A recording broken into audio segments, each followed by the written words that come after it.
Unfortunately, we only had one night to stay at Satara Rest Camp. But yesterday afternoon, we were lucky enough to see Casper, one of the few white lions in the world that lives here around Satara. In the wild, you can only find them in the greater Kruger region. If you missed the last episode of our series about the Kruger in winter, you will find the link in the description. As we had an even longer drive of around 115 kilometers ahead of us today, we set off very early and queued at the gate with lots of other people before sunrise. We didn't book far in advance, only about a week or two, so the route of this trip is not ideal, to be honest. We wanted to drive the entire Kruger from south to north to get an idea of the park and evaluate how to plan our next trips to the Kruger. As a result of this spontaneous trip, many accommodations were already booked. For this reason, we sadly had to skip a large area in central Kruger, around Letava and Olifant's Rest Camp.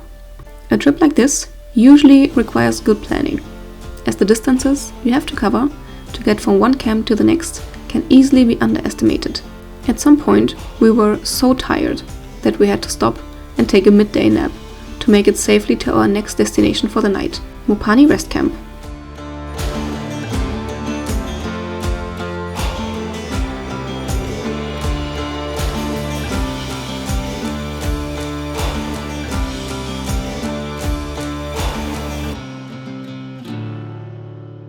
To get north, we decided to drive the back roads, starting with the S40. Some of these roads were so bad that even our GoPro didn't want to stay on the roof and kept sliding around. It would definitely have been worth reducing the tire pressure here for a more pleasant driving experience.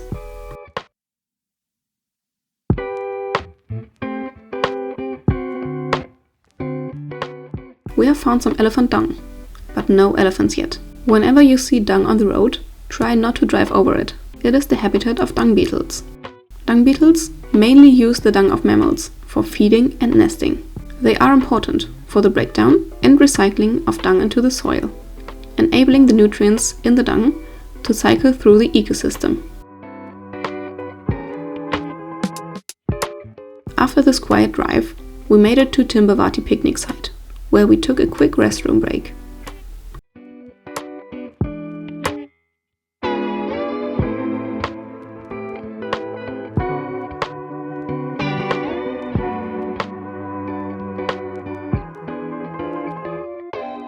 We have now traveled so far north that we can admire the impressive baobabs here, probably the most iconic African tree.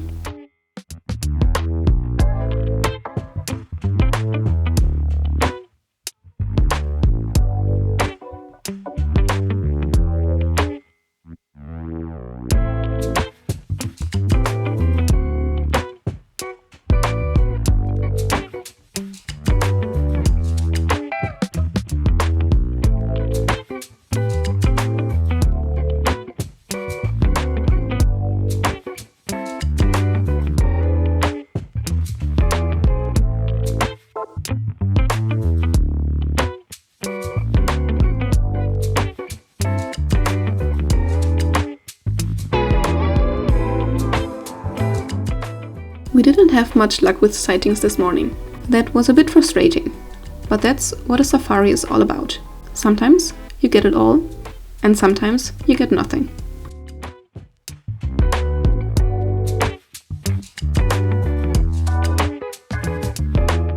Just a short drive from the Timbavati picnic site is the Rattlepan Height.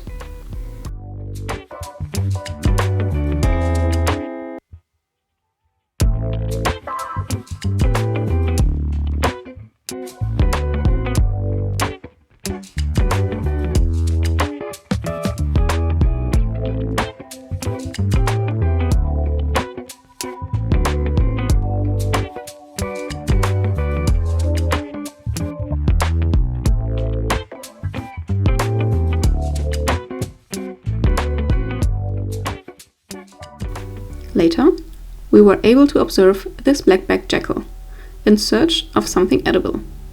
There are two species of jackals in the Kruger National Park, this one and the side-striped jackal. Black-backed jackals have a distinctive black saddle of fur on their back. which contrasts with their reddish-brown body and helps to distinguish them from other species. Their diet is diverse and includes small mammals, birds, insects, fruits, and carrion. This omnivorous diet helps them to adapt to different environments and food supplies. These small carnivores are highly adaptable and can thrive in a variety of environments, from savannas to grasslands, to deserts, to mountainous regions.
We took a short detour to follow the Olifants River.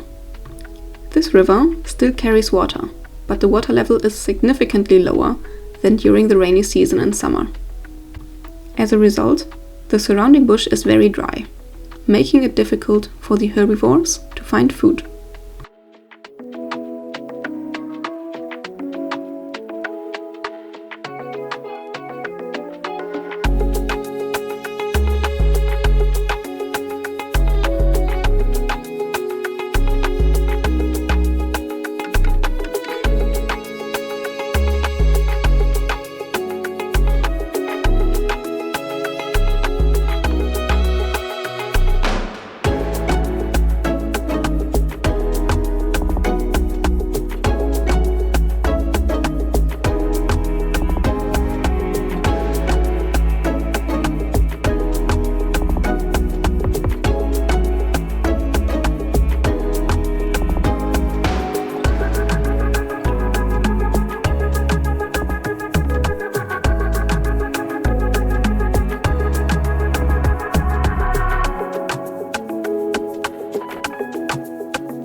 Several bridges in Kruger National Park allow tourists to exit their vehicles at own risk, to enjoy the view of the meandering remains of the scattered streams.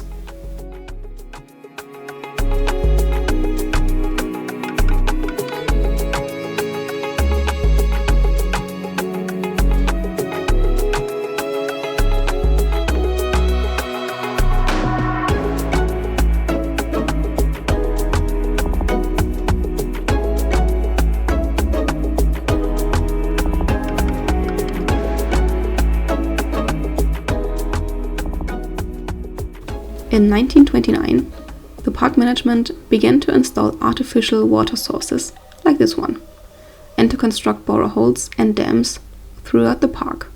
The aim was to distribute the game population more evenly over the entire area of the park.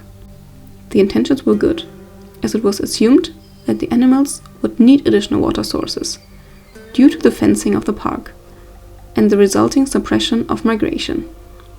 But this affected their natural behavior.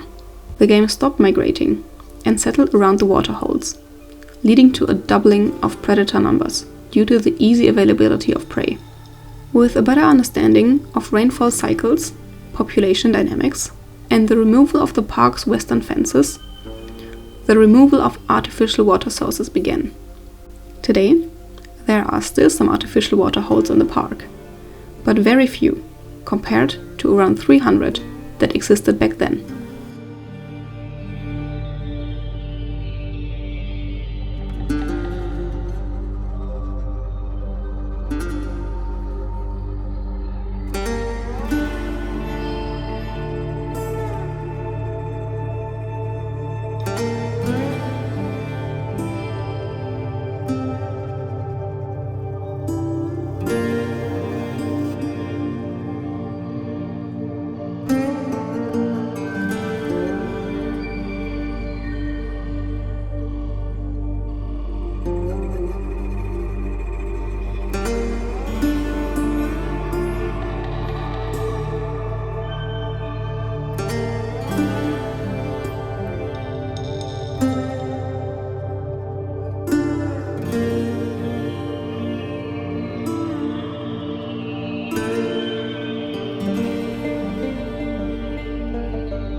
Shortly before our final destination of this day, Mopani Rest Camp, we stopped at the Mole Plus picnic site.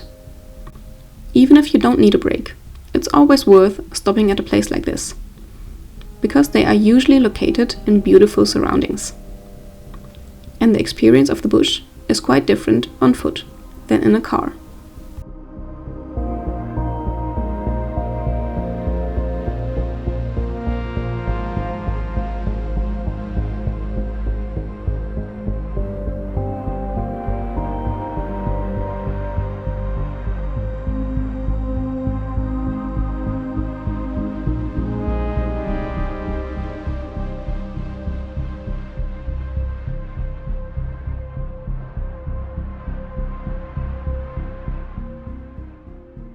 After checking in, we didn't have much time left before the gate closed, so we decided to take a short drive on the S49 and S50.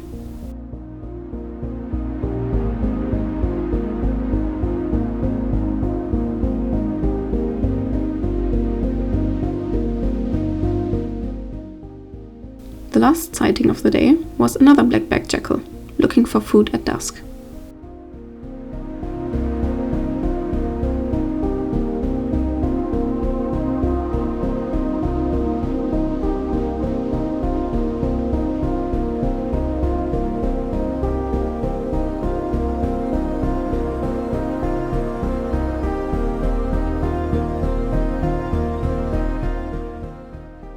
We didn't even have enough time to drive the whole loop, but had to turn around at some point to get back to camp on time.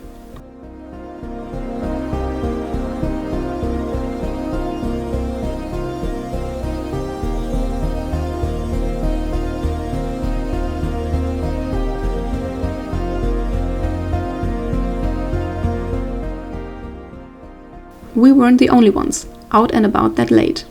Some were even more concerned about the closing times of the gates than we were. It's always advisable to return to camp a little earlier, because you never know if an elephant might block the road and delay your arrival time.